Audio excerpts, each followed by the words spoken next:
এখন অফিসে যাবে? আমার অফিস তো সকাল 10টায়। নতুন বিয়ে করেছি তো, এই জন্য লাঞ্চের পরে যাচ্ছি। কেন, কিছু বলবা? আপনার ফোনটা একটু দেন, মায়ের সাথে কথা বলতাম। দাঁড়াও, এখানে দাঁড়িয়ে কথা বলো। হ্যাঁ পাখি বল।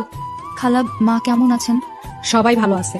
আর আমি তো এক গার্মেন্টসে, তোর মা তো অন্য গার্মেন্টসে, নালে তো কথা কয়ে দিতে পারতাম। আর শোন, তুই এত ঘন ঘন ফোন দিস কেন? এত ঘন ঘন ফোন দিস না, জুবাইর তোর আবার সন্দেহ করতে পারে। রাতে বাড়িতে যে একটু মায়ের সাথে কথা বলাই দিও। আচ্ছা দিমুন, এখন রাখ, আমি কাজ করতেছি। মার কাছে কোনো ফোন নেই কেন? খালা কিনতে দেয় নাই। অফিস থেকে আসতে এত দেরি হলো যে। জরুরি মিটিং ছিল। কেন, কিছু বলবা? হ্যাঁ, আপনার ফোনটা একটু দেন না। মার সঙ্গে কথা বলবা?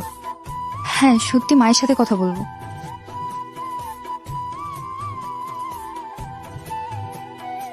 হ্যালো, কেমন আছো মা? আল্লাহর রহমতে ভালো আছি। তুই ভালো আছোস? আমি ভালো আছি মা। আর পরিও ভালো আছে, ঘুমাইতেছে।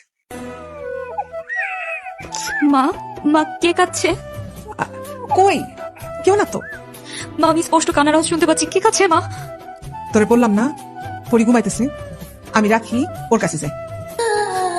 আমি বাড়ি যাব। কেন এত রাতে, কেন কোনো সমস্যা? না, মায়ের কাছে যাব।